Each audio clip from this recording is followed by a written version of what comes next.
विद्यार्थी मित्रांनो, biology with केचकर sir या यूट्यूब चॅनलवर तुम्हा सर्वांचं स्वागत आहे।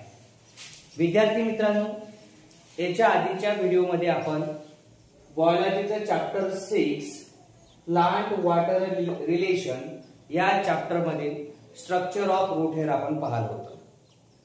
तर विद्यार्थी मित्रांनो, आज आपण जो पुढचा पार्ट स्टडी करणार आहोत तो आहे water available to roots for absorption. जे रूट आहे, आता तुम्हाला माहिती आहे what is the function of root. Root absorb water and minerals from the soil. मातीमधून सॉइल मधून पाणी आणि मिनरल्स ऍब्सॉर्ब करणे, शोषून घेण्याचं काम कोण करत असते? रूट। मग आता water available to roots for absorption, मग या मातीमधून या सॉइल मधून नेमकं कोणतं पाणी रूटला ऍब्सॉर्ब करण्याकरता उपलब्ध असते, अवेलेबल असते, ते आज आपण पाहणार आहोत। तर बघा विद्यार्थी मित्रांनो, प्लांट ऍब्सॉर्ब वॉटर फ्रॉम रायझोस्फियर। मग जे काय प्लांट आहे, मग प्लांट कुठलं पाणी ऍब्सॉर्ब करत असते? Plant absorb water from rhizosphere. कुठून ऍब्सॉर्ब करत असते? रायझोस्फियर। मग रायझोस्फियर म्हणजे नेमकं काय? रायझोस्फियर या शब्दाचा अर्थ असा होते, हे प्लांट आहे,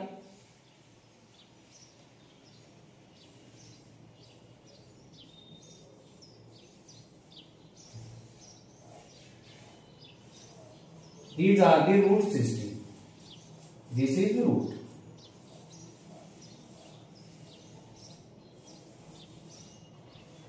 Plant absorb water from rhizosphere. Rhizosphere means the micro environment surrounding the root। मग आता हे रूट आहे, मग या रूटच्या आजूबाजूचा जो परिसर आहे, the micro environment around the root. हे जे रूट आहे, या रूटच्या सभोवतालचा जो काय एरिया आहे, जो काय परिसर आहे, त्याला आपण म्हणतो रायझोस्फियर। मग आता मला सांगा, हे प्लांट आहे, मग हे प्लांट पाणी कुठून ऍब्सॉर्ब करणार आहे? Plant absorb water from रायझोस्फियर।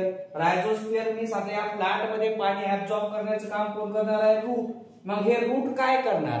These root absorb water from the surrounding। मग हे रूट या सराउंडिंग मधून पाणी ऍब्सॉर्ब करणार आहे।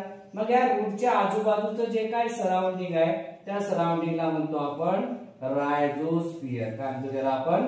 रायझोस्फियर असं आपण म्हणतो। मग plant absorb from rhizosphere. Next, the water present in soil occur as a four form. मग आता मातीमध्ये हे जे काय सॉइल आहे, या मातीमध्ये आपल्याला वॉटर जे आहे, water present in soil occur as a four form. चार प्रकारामध्ये आपल्याला पाणी या सॉइल सरफेस मध्ये, या मातीमध्ये आपल्याला या मातीमध्ये पाहायला भेटते।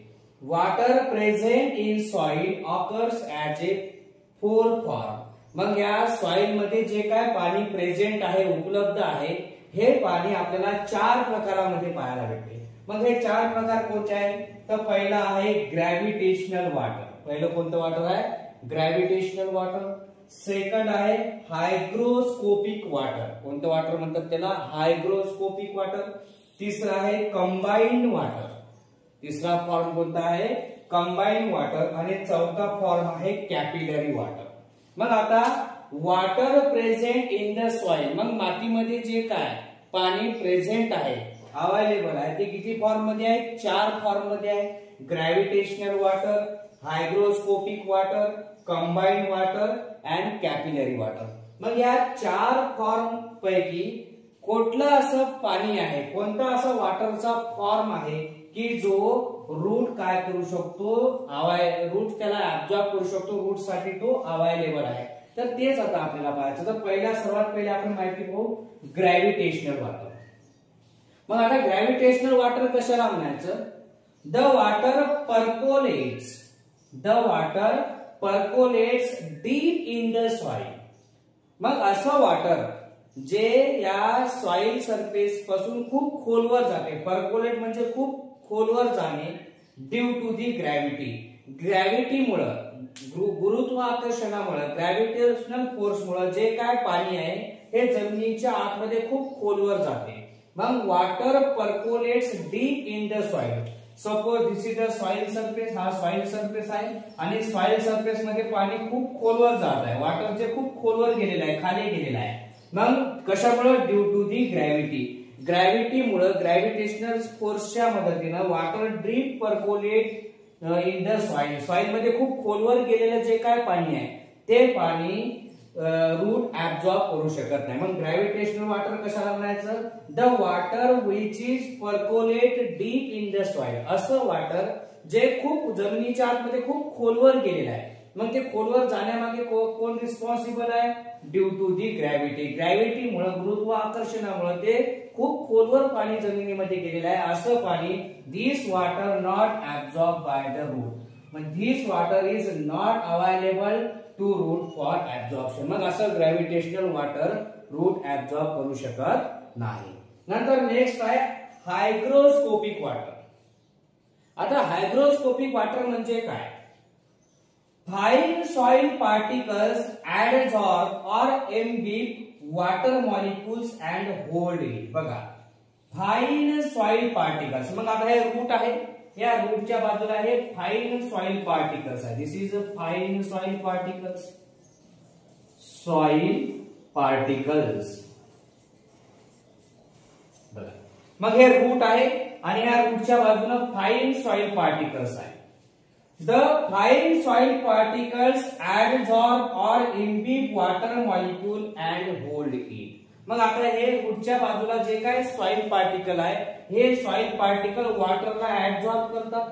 वॉटर मॉलिक्यूल जे आहे त्याला ऍब्सॉर्ब करतात म्हणजे स्वतःमध्ये घेतात आणि होल्ड इट. होल्ड इट म्हणजे त्या पाण्याला, त्या वॉटर मॉलिक्यूलला धरून ठेवतात. मग मला सांगा, फाइन सॉइल पार्टिकलने वॉटर मॉलिक्यूलला ऍब्सॉर्ब केलं, इम्बिब केलं आणि होल्ड करून ठेवलं, धरून ठेवलं. मग हे पाणी सॉइल पार्टिकलने धरून ठेवलेलं आहे. मग जे पाणी धरून ठेवलेलं आहे ते पाणी रूट ऍब्सॉर्ब करू शकत नाही. मग fine soil particles absorb of imbibe water molecule and hold it. This water not absorb by the root. आणि असं वॉटर सुद्धा रूट ऍब्सॉर्ब करू शकत नाही. Means hygroscopic water is also not available to root for absorption. म्हणजे hygroscopic water सुद्धा root absorb करू शकत नाही, कारण हे वॉटर सॉइल पार्टिकलना स्वतःमध्ये धरून ठेवलेलं असते. नंतर थर्ड आहे कंबाइंड वॉटर. आता कंबाइंड वॉटर म्हणजे काय? In soil particles in soil water present in the form of hydrated oxide. बघा, सॉइल वॉटर काही प्रमाणामध्ये soil water present in the form of hydrated oxide. ज्या मातीमध्ये काही प्रमाणामध्ये जे वॉटर आहे सॉइल मध्ये हायड्रेटेड ऑक्साइडच्या फॉर्म मध्ये असते. हायड्रेटेड ऑक्साइड म्हणजे काय? Oxide mix with water. जसं की सिलिकॉन ऑक्साइड आणि वॉटर कंबाईन झालं, काय तयार झालं? Silicon dioxide. अल्युमिनियम ऑक्साइड आणि वॉटर कंबाईन झालं, काय तयार झालं? Aluminium oxide. म्हणजे सिलिकॉन आणि अल्युमिनियम ऑक्साइड्स हे वॉटर सोबत मिक्स होतात आणि काय तयार होतात? हायड्रेटेड ऑक्साइड्स तयार होतात. मग हे जे हायड्रेटेड ऑक्साइड फॉर्म मध्ये जे काय वॉटर प्रेझेंट आहे त्याला आपण कंबाइंड वॉटर असं आपण म्हणतो. आणि this water is not available for root absorption. Then last one is capillary water. Some amount of water held in the pores present between neighboring soil particles. मग बघा इथं soil particles आहे, हे soil particles. The some amount of water held in the pores present between neighboring soil particles. Pores means small holes. म्हणजे soil particles, neighboring soil particles. बघा, हा एक soil particle आहे, हा एक सॉइल पार्टिकल आणि या सॉइल पार्टिकलच्या मध्ये पोर्स आहे, छोटे छोटे छिद्र आहे. त्या छिद्रांमध्ये काही प्रमाणामध्ये पाणी काय झालेलं असते? प्रेझेंट असते. This water is available for the root for absorption. मग कॅपिलरी वॉटर हे असं वॉटर आहे जे रूट त्याला काय करू शकतो? ऍब्सॉर्ब करू शकतो. मग कॅपिलरी वॉटर कशाला म्हणायचं? The some amount of water held in the pores present between neighbouring soil particles. मग हा एक सॉइल पार्टिकल्स आहे, हा दुसरा सॉइल पार्टिकल्स आहे, हा तिसरा सॉइल पार्टिकल आहे, हा चौथा सॉइल पार्टिकल्स आहे. मग या नेबरिंग सॉइल पार्टिकल्स मध्ये पोर्स आहे, बारीक बारीक छिद्र असतात, पोर्स असतात. मग या पोर्स मध्ये जे काय वॉटर प्रेझेंट आहे, this water available for root absorption.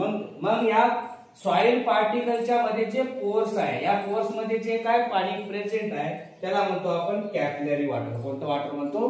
Capillary water. And this is available to roots for absorption. मग आता या पोर्स मध्ये हे जे काय पाणी प्रेझेंट आहे, this is because of the कॅपिलॅरिटी. कशामुळे आहे? कॅपिलॅरिटी.